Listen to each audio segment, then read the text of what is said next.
کراچی والے ایک مولانا صاحب نے اشرف علی تھانوی صاحب کے حوالے سے مرید کا کلمہ پڑھوانے والے واقعہ میں اشرف علی تھانوی صاحب کا رجوع بتایا اور آپ الزام لگایا کہ آپ نے سیاق و سباق سے ہٹ کر نیا واقعہ بنا کر پیش کیا ہے۔ جی اگر اشرف تھانوی صاحب نے رجوع کیا ہے نا، جو اللہ کے فضل سے کوئی نہیں ہوا کہیں بھی نہیں لکھا ہوا، اس کے باوجود اگر کہیں ہے ہمیں دکھائیں، ہم ایک دن نہیں لگائیں گے، ہم اپنا رجوع ریکارڈ کروا دیں گے۔ یہ میں نے وہ کراچی کے مولانا صاحب کا وہ کلپ سنا ہے، وہ کراچی کا مولانا اپنی پبلک کو ابھار رہا ہے کہ جی اس کے اوپر مقدمہ کروا دو، اس نے اتنے بڑے عالم دین کے اوپر بہتان لگایا ہے اور یہ کر دیا ہے اور میرا جواب ہی نہیں دے رہا، یہ نہیں کر رہا۔ یار اللہ کے بندو، یہ اشرف تھانوی صاحب کا جو کلمہ پڑھانے والا واقعہ ہے، کیا یہ میں نے سب سے پہلے ہائی لائٹ کیا ہے؟ وہ پاکستان میں کروڑوں بریلوی اس واقعے کو جانتے ہیں۔ بریلویوں کا بچہ پیدا ہوتا ہے نا، تو جب وہ بولنا سیکھتا ہے نا، تو اس کو یہ واقعہ سنا دیا جاتا ہے کہ الامداد رسالے میں انہوں نے اپنے نام کا کلمہ پڑھایا ہوا ہے۔ تو اب جب مسلمانوں کے گھر بچہ پیدا ہوتا ہے نا، تو اس کو بتایا جاتا ہے کہ الامداد رسالے میں انہوں نے بھی کلمہ پڑھایا ہے اور بریلویوں کے بزرگوں نے بھی کلمہ پڑھایا ہوا ہے، وہ حش بہشت میں لکھا ہوا ہے۔ اب دونوں بتانے پڑتے ہیں، ورنہ وہ بچہ جب بڑا ہوگا، کالج میں جائے گا، انجینئر صاحب کی ویڈیوز دیکھے گا، تو وہ آ کے اپنے ابا جی سے لڑے گا، ابا جی تسی تے ایک کلمہ دسیا سی، دوسرا بھی ہے تو تسی دو ایک ہو جاؤ۔ آج کل دو سکھائے جاتے ہیں، اور وہ مجھ سے مزاج سکھائیں گے دو، ورنہ وہ دیوبند تو سکھا ہی دیں گے نا، بریلوی یہ والا سکھائیں گے، دیوبندی وہ والا سکھائیں گے، اینڈ رزلٹ یہ ہے کہ دونوں ہی پبلک میں آ جائیں گے سوشل میڈیا کی برکت سے۔ تو یہ ان کو چاہیے پہلے اپنے بریلوی علماء کے اوپر مقدمات کریں اور بریلویوں کے کروڑوں عوام کے اوپر جنہوں نے چیز ہائی لائٹ کی ہے۔ ہم نے تو بہت بعد میں، آپ دیکھیں کہ آخری کوسچن یہ ہے، بس اسی پہ کنکلوڈ کرتے ہیں۔ احمد بریلوی صاحب نے کتاب لکھی حسام الحرمین 1905 میں، حرمین کی تلوار، جس میں 5 علماء دیوبند کو انہوں نے کفر کے فتوے لگائے اور اس میں یہاں تک لکھا کہ مرتد اور واجب القتل ہیں ان کا دفاع کرنے والے بھی، یعنی سارے دیوبندیوں کو انہوں نے بیچ میں رگڑ دیا۔ میں نے ایچ ڈی کیمرے، یار اس کو پکڑ لیں میرے بھائی، ایچ ڈی کیمرے کے اندر ویڈیو میں وہ دکھائی ہے حسام الحرمین کی عبارتیں۔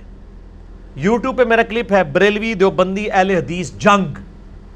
یہ کراچی کے مفتی صاحب بیٹھ کے کہہ رہے ہوتے ہیں نہیں ہمارے بزرگ تو سارے ایک دوسرے سے بڑی محبت کرتے تھے، بڑا پیار کرتے تھے۔ میں نے ان کے بزرگوں کی عبارتیں دکھائی ہیں کہ ایسا پیار کرتے تھے کہ اس طرح کا پیار شاید یہود و نصارہ بھی آپ کے ساتھ نہ کرتے ہوں۔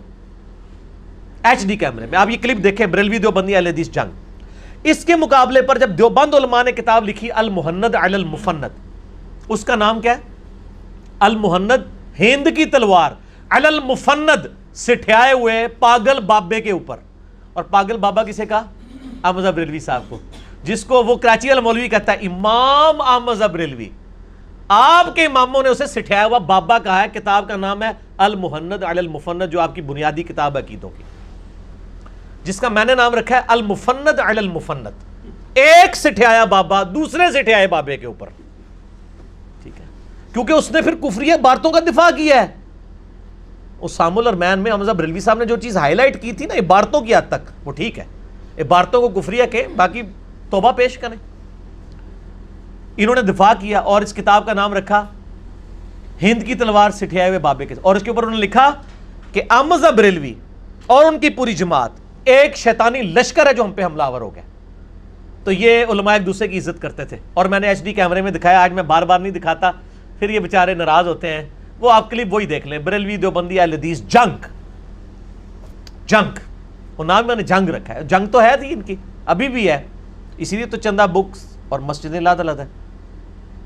تو اور اسی میں انہوں نے محمد بن عبد الوہاب صاحب کو خوارج کی جماعت لکھا ہے اہل حدیثوں کو۔ آج اہل حدیثوں سے چندے لے رہے ہیں سعودیہ جا کے، سعودیہ والے ان کو مجدد مانتے ہیں محمد بن عبد الوہاب صاحب کو، اور انہوں نے اس میں لکھا ہے خوارج کی جماعت، نجدی والی معاملہ فٹ کیا ان کے اوپر۔ آج کٹھے ہوئے میں المحند میں نے تو نہیں چھاپی، انہوں نے خود چھاپی۔ تو کراچی والے مفتی صاحب کو بتائیں کہ یہ باتیں آپ نے نہیں بتائی تھی، ہم نے آپ کی پبلک کو بتائی ہیں۔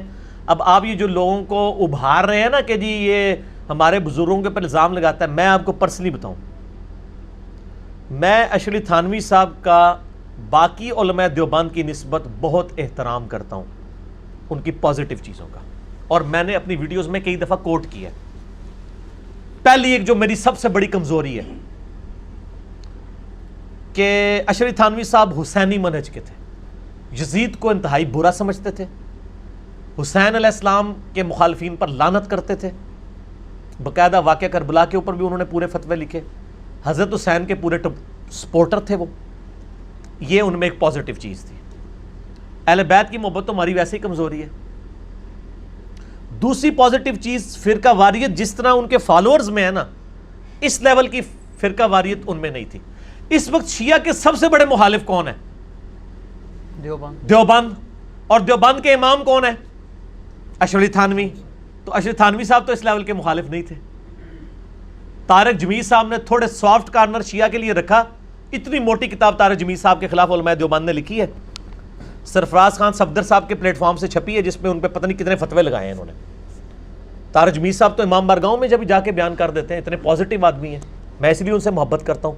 دوسرا وہ اہل بیت کے دفاع پہ کھڑے ہیں، حضرت حسین کی محبت انہوں نے عام کی ہے، کربلا پہ بات کرتے ہیں. تو اشرف تھانوی صاحب کے بارے میں ان کے اپنے شاگردوں نے نقل کیا ان کے ملفوظات کے حوالے سے، ان کے ساتھ جو یعنی ان کی تعارف پہ کتابیں لکھی گئی ہیں، اس میں وہ لکھتے ہیں کہ احمد بریلوی صاحب جو اشرف تھانوی صاحب تھے وہ ایک گاؤں میں گئے. اس گاؤں میں یا تو ہندو تھے اور یا شیعہ تھے، یا ہندو یا شیعہ، سنی کوئی نہیں تھا. تو اشرف تھانوی صاحب نے شیعہ سے پوچھا کہ یار تم میں اور ہندوؤں میں کیا فرق ہے؟ انہوں نے کہا کہ یہ محرم کا جلوس نہیں نکالتے، یہ جناب وہ پنجے نہیں اٹھاتے، تازیانے نہیں اٹھاتے، اور ہم محرم کا جلوس نکالتے ہیں. تو اشرف تھانوی صاحب نے فرمایا کہ یہ جو تم محرم کا جلوس اور یہ تازیانے جو نکال رہے ہو نا، یہ کبھی نہیں چھوڑنے، یہ نکالتے رہنا. کیوں؟ تاکہ ہندو اور مسلمانوں کا یہ فرق تو قائم رہے نا، بالکل ہی نہ اس طرف چلے جائے. اتنی پازیٹیو اپروچ ہو جس بندے کی کہ وہ کہے کہ چلو یار اس وقت تو ہم براڈر سینس میں دیکھیں کہ ایک طرف ہندو ہیں ایک طرف مسلمان ہیں، چاہے وہ شیعہ ہیں، وہ سنی ہو کے بھی شیعہ کے لیے اتنا نرم گوشہ رکھ رہے ہیں. تو مجھے تو اشرف تھانوی صاحب کی جتنی پازیٹیو باتیں میں نے پہلے بھی بیان کی ہوئی ہیں، آج نہیں کی ہوئی ہے، کئی سالوں سے بیان کر رہا ہوں. اس کے باوجود جب نبی صلی اللہ علیہ وآلہ وسلم کی باری آئے گی تو قرآن میں واضح ہے، لا ترفعوا اصواتکم فوق صوت النبی، نبی علیہ السلام کی آواز سے اپنی آواز کو بلند نہ کرنا ورنہ تمہارے اعمال اکارت کیے جائیں گے اور تمہیں خبر بھی نہیں ہوگی. اور بخاری میں موجود ہے یہ آیت حضرت ابو بکر و عمر کے بارے میں نازل ہوئی ہے رضی اللہ عنہما وعلیہم السلام، کہ وہ ایک مجلس میں آپس میں گفتگو کرتے ہوئے حضور سے آواز ان کی اونچی ہوگی، حضور سے نہیں گفتگو کر رہے تھے صلی اللہ علیہ وآلہ وسلم. تو نبی علیہ السلام کی سپورٹ میں اللہ نے آیت نازل کی کہ نبی کی موجودگی میں بھی آواز بلند کی، اعمال اکارت ہو جائیں گے. اس کے بعد بخاری کے الفاظ ہیں کہ حضرت عمر اتنا آہستہ بولتے تھے کہ نبی علیہ السلام کو آواز ہی نہیں آتی تھی. حضور کہتے تھے عمر تھوڑا اونچا بول. پھر قرآن میں ہے لا تقولوا راعنا وقولوا انظرنا، صحابہ کہتے تھے راعنا یا رسول اللہ، یا رسول اللہ صلی اللہ علیہ وآلہ وسلم ہماری رعایت فرمائیے، یعنی ہمیں بات سمجھ نہیں ہے، اپنی بات کو ریپیٹ کریں. کافر اس کو بگاڑتے تھے، کہتے تھے رائینا. دیکھو صحابہ اپنے نبی کو کہتے ہیں اے ہمارے چرواہے، نعوذ باللہ، رائینا. تو اللہ تعالیٰ نے، اللہ کو پتا تھا کہ صحابہ اس نیت سے نہیں کہہ رہے، لیکن اللہ نے کہا یہ لفظ ہی چھوڑ دو کیونکہ میرے نبی کی شان کا معاملہ ہے. کہا لا تقولوا راعنا وقولوا انظرنا، تم کہا کرو یا رسول اللہ صلی اللہ علیہ وسلم انظرنا، ہمارا انتظار فرمائیے، ہم پہ نظر کرم فرمائیے، دوبارہ اپنی بات کو ریپیٹ کیجئے. یہ نبی صلی اللہ علیہ وآلہ وسلم کی عصمت کا معاملہ ہے. یہ جو کچھ واقعہ ہے نا، یہ واقعہ جو کچھ الامداد رسالے میں لکھا ہے خواب کا اور اس کے بعد بیداری کا پھر اس کی تعبیر، اگر یہ سمجھتے ہیں کہ حضرت عمر فاروق رضی اللہ تعالیٰ عنہ کے سامنے یہ رسالہ یہ کراچی کا مفتی بیٹھ کے پڑھ سکتا ہے اور وہ پھر سلامت رہ سکتا ہے تو ٹھیک ہے. اور اگر وہ یہ سمجھتا ہے کہ حضرت عمر کے سامنے نہیں پڑھ سکتا تو پھر خود ہی یہ اپنا محاسبہ خود کریں. ہم تو اس پہ بھی توبہ پیش کریں گے، پرانے بزرگوں پہ بھی، نیوں پہ بھی، چھاپنے والوں پہ بھی. ہمیں کسی کے ساتھ کوئی لینا دینا نہیں. ہم کہتے ہیں اگر آپ کے بزرگوں سے غلطی ہوئی، ان کا چہرہ سرخ ہو گیا تو آپ تھپڑ مار مار کے اپنا چہرہ کیوں سرخ کرتے ہیں؟ پھر میرے خلاف کلپ چڑھاتے ہیں جی وہ انجینئر جواب پی گیا، جواب نہیں دے رہا، اس کے اوپر مقدمہ کرو. یار میں جواب اس لیے نہیں دیتا کہ میں یہ توقع نہیں کر رہا تھا کہ آپ اس لیول پہ گر جائیں گے، آپ کلمے کے اوپر کمپرومائز کریں گے. میرا ایک مقصد اچیو ہو گیا کہ میں نے آپ کی پبلک کو بتانا تھا کہ یہ چیز آپ کی کتابوں میں لکھی ہوئی ہے، وہ آپ نے خود وہ کلپ ریکارڈ کروا کے مان لیا کہ لکھا ہوا ہے. ورنہ تو وہ یہ کہتے ہیں خود ہی چھاپتا رہتا ہے، خود ہی کرتا رہتا ہے, یہ تو ہے ہی نہیں ہے. تو میں نے اپنا وہ مقصد اچیو کر لیا. اور نیچے آپ کمنٹس دیکھ لیں لوگوں نے کمنٹس کیے ہوئے ہیں کہ جی علی تو صحیح پٹتا سی, کہ واقعی لکھے, ہم تو سمجھتے تھے علی ویسے ہی لگا رہتا ہے. تو میرا مقصد اچیو ہو گیا, جو جتنے جوابات دے رہے ہیں نا مجھے مقصد اچیو ہو گیا الحمدللہ. اچھا ایک چیز اس میں آپ سے کلیئر کر دوں, ایک بات آپ اور واضح کر دینا کہ یہ جو بریلوی علماء ہیں نا وہ ایک دعویٰ کرتے ہیں کہ جی یہ مناظرہ جب بھی ہوتا ہے نا گستاخ رسول والا, آپ تو کہتے ہیں نا دونوں ہی برابر ہیں, ایک ہی لاٹھی. نہیں میں نہیں کہتا ہوں برابر. نہیں آپ کہتے ہیں نا کہ مطلب ہے میں نے دونوں کو ایک لاش سے دونوں کی پیش کر دی. ہاں عبارتیں پیش. جب مناظرہ ہوا ہے دیوبندیوں کے ساتھ, اس میں بقول ان کے بریلوی جیتے ہیں, مناظرہ جنگ ہوا ہے. اور یہ جو مفتی حنیف قریشی صاحب کا تو مشہور زمانہ ہمارے دور کی بات ہے, اس میں بھی ان کا دعویٰ ہے کہ وہ جیتے ہیں. اگرچہ اہل حدیث کہتے ہیں کہ یار اس میں یہ تھا وہ تھا, لیکن یہ اس میں آپ کیا سمجھتے ہیں کہ مطلب میں یہ سمجھتا ہوں کہ بریلویوں کی عوام کہتی ہے کہ مناظرہ صرف انجینئر محمد علی مرزا جیتا ہے, کیونکہ ان مناظروں کے اندر تو ان عبارتوں پہ بات ہی نہیں نہ ہوتی. نہیں باتیں تو پیش ہوئی ہیں سر, نہیں نا, بریلویوں کے سامنے جو عبارتیں جو ہم نے ہائی لائٹ کی ہیں وہ پیش کی ہیں انہوں نے تو بہت ہی پیش کی ہیں سر, جو ہم نے ہائی لائٹ کی ہیں. اور جس کو جس پیرائے میں ہائی لائٹ کرنا ہے اس پیرائے میں آپ ہائی لائٹ نہیں کریں گے تو وہ نہیں فکس بیٹھے گی نا. جب تک آپ کمپیریزن کر کے ان کے اصول و مبادی پہ بات نہیں کریں گے وہ نہیں ہوگی. لہٰذا یہ آپ اس ٹاپک کو ڈیویٹ نہ کریں. اینڈ زٹ یہی ہے, آپ کی بات صحیح ہے کہ بریلوی ہمیشہ ان چیزوں میں جیتتے ہیں. وہ اس لیے کہ دوسرے لوگ اپنے بزرگ سے دستبردار ہونے کی جرت نہیں کرتے ہیں, تو ظاہر بریلویوں نے جیت جانا ہے. بریلویوں سے جیتنا ہے تو بریلویوں کی عوام جیتے گی, اور وہ عوام جو انجینئر محمد علی مرزا صاحب کو سنتی ہے اور وہ نعرہ لگاتی ہے نہ میں وہابی نہ میں بابی, میں ہوں مسلم علمی کتابی. نہ ہم وابی سو کارڈ جو آپ ہر بندے کو کہہ دیتے ہیں جو علمی بات کرے, ہم نہیں وابی بھائی, ہم بابی بھی نہیں, بابوں کے ماننے والے, بابوں کا دفاع کرنے والے بھی نہیں, ہم علمی کتابیں. ٹھیک ہو جی, تو علمی کتابی میں بات کر رہا ہوں. باقی یہ ادھار تھا, بڑے لوگوں نے مجھے ای میلز کی مفتی صاحب کا جواب دیں, مفتی صاحب کا جواب دیں. اور مفتی صاحب کے جب ہم جواب دیتے ہیں نا, اور صرف بدعقیدگیوں پہ, ورنہ یقین کریں میں ان کے مفتیوں کے اگر ساروں کے پوسٹ مارٹم کروں میں ہزاروں کلپس بنا سکتا ہوں. ہمارا مقصد نہیں, ہم صرف اختلافی جو عقیدے کے اوپر بات کرتے ہیں. یہ اسی مفتی صاحب کا آیا نا کہ وہ نبی علیہ السلام کی قبر مبارک اللہ کے عرش سے افضل ہے, میرا کلپ ریکارڈ ہوا, اس کے بعد اس نے اپنے موقف ہی بدل لیا. پہلے والے کلپ میں اس نے کہا ہوا تھا کہ میرا یہ عقیدہ آپ نہ رکھے تو خیر ہے, میں تو نبی علیہ السلام کی قبر مبارک کو اللہ کے عرش سے افضل مانتا ہوں. بعد میں کہتا ہے نہیں, میرا بھی عقیدہ یہی ہے کہ اللہ کا عرش جو ہے نبی علیہ السلام کی قبر مبارک سے افضل ہے. اور اتنی بھی حیا نہیں آئی کہ میں یہ بات کرتے ہوئے یہ کہہ دوں کہ میں نے انجینئر کا کلپ سن کے توبہ کی ہے, کیونکہ پچھلے کلپ میں تو تم نے نہیں مانا ہوا تھا. اور وہ ڈال رہا ہے ابن تیمیہ کے کھاتے میں تاکہ اہل حدیثوں کو اپنے ساتھ ملا لے کہ جی ابن تیمیہ نے بحث کی ہے تو مجھے ابن تیمیہ کا موقف نہیں. ابن تیمیہ تو پہلے بھی بحث کی ہوئی تھی, انجینئر صاحب کے کلپ کی وجہ سے آپ کو توبہ کرنی پڑی, کیونکہ وہ اس میں خود ہی کہہ رہا ہے کہ میری وہاں مجھے کلپ بھیج رہی ہے, مجھے نہ اس کے کلپ بھیجا کرو کہ میں بھی نہ گمراہ ہو جاؤں. وقال الذين كفروا لا تسمعوا لهذا القرآن والغوا فيه لعلكم تغلبون. یہ کافروں کی روش ہے. میں یہ نہیں کہہ رہا یہ کافر ہے, میں کہہ رہا ہوں مسلمان ہو کے کافروں کی روش نہ اڈاپٹ کریں.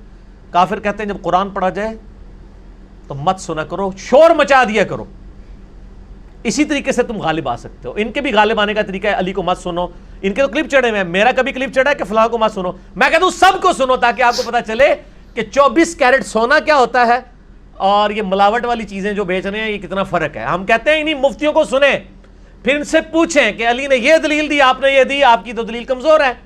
اب میں اسی حوالے سے کنکلوڈ کرتا ہوں, پھر انشاءاللہ اگلی بار کریں گے. یہ لیپ ٹاپ میرے پاس بائی چانس کھلا ہوا ہے, اس کو آپ نے فرحان بھائی اس کو JPG نا اس میں ایڈ کر دینی ہے. اب میں اس کو ورڈ بائی ورڈ پڑھ کے سناتا ہوں, میں کامنٹس نہیں کروں گا, میں مفتی اور ان کے مقلدین سے کہوں گا کہ اس میں کہاں رجوع ثابت ہوا ہے ان کا. اور اس مفتی صاحب نے اس کلپ میں جھوٹ بھی بولے ہیں, وہ عبارت خود پڑھ رہے تھے. اور یار پہلے آپ کسی سے تیاری تو کر لیتے, میں مشورہ دیتا ہوں آندہ آپ نے تیاری کرنی ہے تو الیاس گھمن صاحب کی شاگردی اختیار کریں. میں گزارش کرتا ہوں الیاس گھمن صاحب ان سب سے لائق آدمی ہیں. ہاں الیاس گھمن صاحب لائق آدمی نہیں کہ ان میں جو ہے نا ان میں سے وہ بہتر ہے. آپ کی طرح پھکیاں دیتے ہیں. ہاں جی ہاں جی, میری طرف پھکیاں دیتے ہیں. اچھا, اور ذہین ٹھیک ہو گئے, ذہین آدمی, تو ان سے آپ تیاری کریں. شاہ جی کا بھی آپ کو مشورہ ہے. تو الیاس گھمن صاحب سے تیاری کر لیتے تو یقیناً, اور یہ پڑھ لیتے اس کو پہلے, اس میں انہوں نے جو پڑھا نا اس عبارت میں ہی غلط پڑھ دیا. اس رسالے میں وہ حضور جو ہے نا وہ اپنے پیر صاحب اشری تھانوی صاحب کو کہتا ہے مرید, اور یہ حضور صلی اللہ علیہ وسلم پڑھ رہا ہے. حضور صلی اللہ علیہ وسلم کو دیکھا تاکہ وہاں پہ روپ پڑ جائے. بھائی حضور صلی اللہ علیہ وسلم کو جب دیکھ لیا اس بندے نے پھر تو مطلب خواب سچا ہو گیا, حالانکہ وہ حضور اس کو کہہ رہا ہے. اس بیچارے نے اتنی بھی تیاری نہیں کی ہوئی ہے, اور یہ مفتی کی ڈگری لے کے بیٹھے ہوئے ہیں. میں کہتا ہوں پہلے انجینئرنگ کی ڈگری لیں, جب اگر آپ نے کوئی کام کرنا ہے، یہ کام انجینئرز کا ہے. ایسا عالم دین جو انجینئر بھی ہو، اور وہ بھی مکینیکل انجینئر میرے نال دا، ٹھیک ہے نا جی. کوئی اور انجینئر نہیں ہونا چاہیے، پیٹرولیم انجینئر نہیں یہ کام کر سکے گا، یہ مکینیکل کرے گا. اور مجھے وہ کہتے ہیں نا، ایک بندے نے وہ میرے خلاف کریپ چڑھایا ہوا، مرزا پلمبر. تو مجھے ایک بھائی نے نا ای میل کی، وہ کہتا ہے یہ بالکل ٹھیک کہتے ہیں، ان کی جتنی ٹوٹیاں لیک تھی نا تو آڈے آسے ایسا رہ جائے ساری انہیں لیک بند کر دیتی ہے. ٹھیک ہے جی. تو کہتا ہے آپ فخریہ کہا کریں. میں نے کہا یار ہمیں تو کوئی اس سے فرق نہیں پڑتا، میری کوئی ڈگری ختم نہیں ہو جانی، میں نے جو آنر سے کیا، میں نے جو پوزیشن لی میکینیکل انجینئرنگ میں، وہ ختم نہیں ہو جانی ان کے کہنے سے. تو پلمبر بھی اگر کہنا چاہتے ہیں تو ٹھیک ہے، وہ پلمبر ٹوٹیاں تو تھوڑی کسیاں نے پلمبر نے. اچھا جی، یہ میں آپ کو وہ رسالہ بتا دیتا ہوں. شاہ جی بس اب مجھے مکمل کرنا تھا. ٹھیک، ہاں جی پلیز. آل امداد رسالہ جی، صفر المظفر 1336 ہجری، آج چل رہا ہے 1439 ہجری.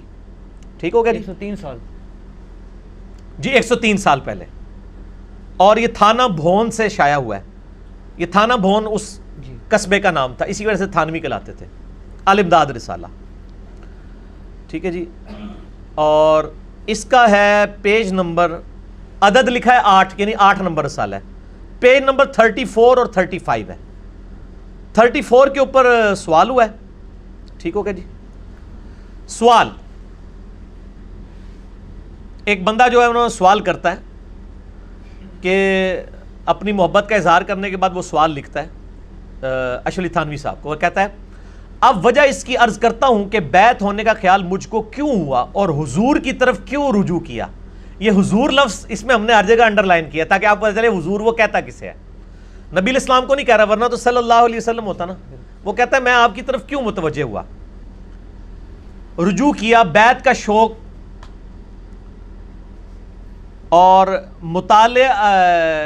مطالعہ صرف مطالعہ کتب تصوف سے اور حضور کی جانب رجوع اس لیے کہ ہمارے نانا مولانا مولوی محمد صاحب مرحوم، مولانا مولوی عبداللہ صاحب مرحوم اور مولانا مولوی عبدالعزیز صاحب مرحوم لدھیانہ والوں سے حضور کے اعتقادات ملتے جلتے تھے. وہ کہتے ہیں چونکہ ہمارے بزرگوں سے آپ کے ملتے ہیں اس لیے میں نے آپ کو اپنا بزرگ مان لیا ہے.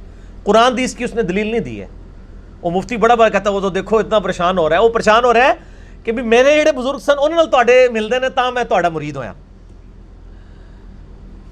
اس سے یہ غرض تھی کہ ہمارے نانا یا کوئی اور اپنے دادا وغیرہ علماء کے اعتقادات گو خراب ہی ہوں ان کو بلا وجہ ترجیح دی جاوے. اصل غرض یہ ہے کہ حضور کے اور بندہ کے اعتقادات بالکل ایک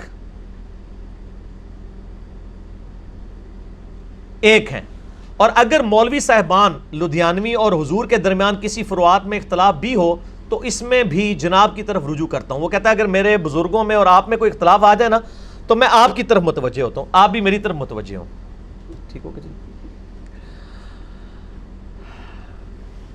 اور حضور کی تصنیف چند کتابیں زیر مطالعہ رہی ہیں جن میں سے بہشتی زیور تو حرز جان ہے. میں بہشتی زیور تو پوسٹ مارٹم نہیں کرنا ہے، حرز جان. اور شرح مثنوی مولانا رومی کے علاوہ اور بھی چند تصانیف نظر سے گزری ہیں. یہ شریف تھانوی صاحب کہہ رہے ہیں میں نے آپ کی یہ کتابیں پڑھی ہیں تو میں تو بڑا مطلب آپ کا معتقد ہوں.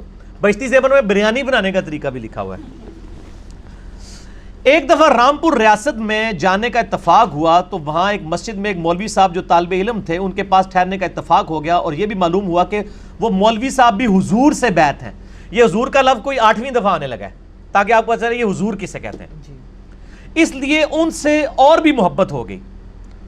تو اسنا گفتگو میں معلوم ہوا کہ ان کے پاس تھانہ بھون سے 2 رسالے آل امداد اور حسن العزیز بھی ماہواری آتے ہیں. یہ آل امداد رسالہ اشرف تھانوی صاحب جو ماہنامہ نکالتے تھے، جس طرح بھی اہل حدیثوں کا الحدیث نکلتا ہے، سنہ نکلتا ہے، دیوبند کا بھی وہ نکلتا ہے، وہ ضرب قافلہ حق کے نام سے لیاس گمن صاحب کا، اس طرح وہ رسالے وہ بھی نکالتے تھے. بندہ نے ان کے دیکھنے کے واسطے درخواست کی تو ان مولوی صاحب طالب علم نے چند رسالے مجھ کو دیکھنے کے واسطے دیے. اور الحمدللہ جو لطف ان سے اٹھایا بیان سے باہر ہے. ایک روز کا ذکر ہے. اب وہ واقعہ آ رہا ہے جی جس کے اوپر ہے. اب آپ وہ واقعہ بھی سنیں اور اسی کلپ میں وہ کہتا نہیں یہ تو خواب میں ہے، پھر بعد میں اس نے پڑھ لیا بیداری، کہتا بیداری میں بھی ہے۔ ایک روز کا ذکر ہے، حسن العزیز دیکھ رہا تھا، یعنی وہ رسالہ، اور دوپہر کا وقت تھا کہ نیند نے غلبہ کیا اور سو جانے کا ارادہ کیا۔ رسالہ حسن العزیز کو ایک طرف رکھ دیا، لیکن جب بندہ نے دوسری طرف کروٹ بدلی تو دل میں خیال آیا کہ کتاب کو پشت ہو گئی ہے۔ اللہ اکبر، یہ ہوتا ہے بزرگوں کا احترام۔ اس لیے رسالہ حسن العزیز کو اٹھا کر اپنے سر کی جانب رکھ لیا۔ وہ کہتے ہیں وہ رسالے کو پیٹ ہو رہی تھی، ٹھیک ہے؟ اور قرآن کیا کہتا ہے؟ وقال الرسول یا رب ان قوم اتخذوا هذا القرآن مہجورا۔ قیامت والے دن نبی علیہ السلام شکایت کریں گے کہ اے اللہ میری امت نے قرآن کو پیٹ کے پیچھے ڈال دیا تھا، یعنی تعلیمات چھوڑ دی۔ اور وہ کہتے ہیں میں نے رسالہ سر کی جانب رکھا اور سو گیا۔ کچھ عرصہ کے بعد خواب دیکھتا ہوں کہ کلمہ شریف لا الہ الا اللہ محمد رسول اللہ صلی اللہ علیہ وآلہ وسلم پڑھتا ہوں، لیکن محمد رسول اللہ کی جگہ حضور کا نام لیتا ہوں۔ محمد رسول اللہ کی جگہ حضور، اگر یہ حضور صلی اللہ علیہ وسلم ہو تو وہ تو انہی کا نام لے رہا ہوں نا۔ یہ حضور کس کو کہہ رہا ہے؟ اشرف تھانوی۔ یہ اس مفتی صاحب کو نہیں پتا چلا، اس نے کسی نے پڑھایا بھی نہیں ہے، وہ حضور صلی اللہ علیہ وسلم بھی پڑھتا گیا نال نال۔ اتنے میں دل کے اندر خیال پیدا ہوا کہ تجھے غلطی ہوئی کلمہ شریف کے پڑھنے میں، اس کو صحیح پڑھنا چاہیے۔ یہ خواب میں وہ کہہ رہا ہے مجھے ہوئی، اس خیال سے دوبارہ کلمہ شریف پڑھتا ہوں۔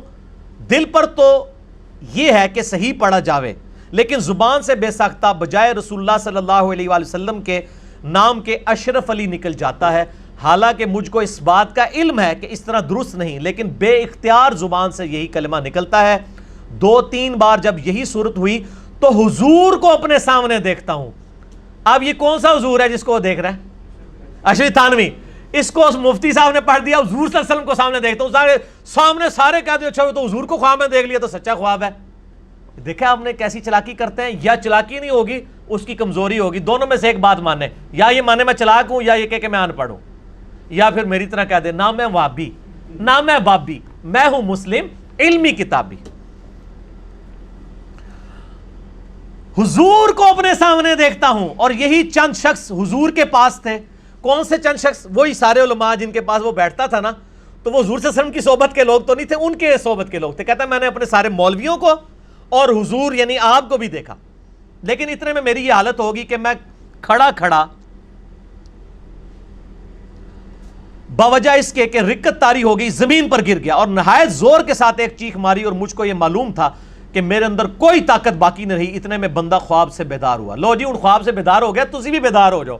تسی کہتے ہو خواب ہے خواب ہے، اپنی پبلک، میں وہ کسی دیوبندیوں کی مسجد میں چلا جو مجھے تو سارے جانتے ہیں نا، وہ علی بھائی دیکھے نا وہ تو خواب تھا۔ میں کہ یار پڑھو تسی، نہیں ہمارے مفتی صاحب نے فرما دیے خواب، میں کہ خود پڑھو۔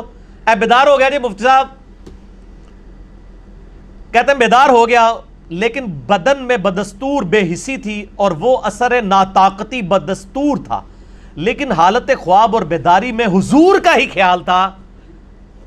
کس حضور کا؟ اس کو مفتی نے پھر پڑھا کہ حضور صلی اللہ علیہ وسلم کا خیال تھا۔ اور مفتی صاحب نہ میں وابی نہ میں بابی، میں ہوں مسلم علمی کتابی۔ مفتی صاحب بڑی، چلیں اب پبلک خود فیصلہ کرے گی۔ میں پبلک سے ریکویسٹ کروں گا مفتی صاحب کا چندہ بند نہیں کرنا، مفتی صاحب سے بدتمیزی نہیں کرنی، صرف علمی اختلاف کرنا ہے، ٹھیک ہے؟ ہاں بالکل، میں اس چیز کی نہیں کہوں گا۔ ہم کیوں کسی کی روٹی روزی کے پیچھے پڑیں جی؟ پہلی اتنی بے روزگاری ہے۔ اچھا، لیکن حالت بیداری میں کلمہ شریف کی غلطی پر جب خیال آیا، حالت بیداری میں،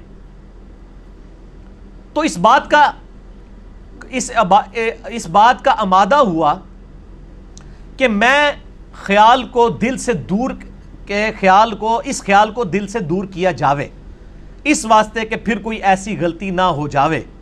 بائیں خیال بندہ بیٹھ گیا، اور پھر دوسری کروٹ لیٹ کر، سویا نہیں ہے، لیٹ کر کلمہ شریف کی غلطی کے تدارک میں رسول اللہ صلی اللہ علیہ وآلہ وسلم پر درود شریف پڑھنا شروع کر دیا۔ پڑھتا ہوں، لیکن پھر بھی میں یہ کہتا ہوں اللہم صلی علی سیدنا و نبینا و مولانا اشرف علی۔ اگر یہ صرف اتنا بھی پڑھ دینا اللہم صلی علی سیدنا اشرف علی، تو ہمیں کوئی اعتراض نہیں ہے، درود تو آپ پڑھ سکتے ہیں، اس میں الفاظ ہے نبینا۔ یہ بیداری میں پڑھ رہے ہیں؟ جی بیداری میں پڑھ رہا ہے،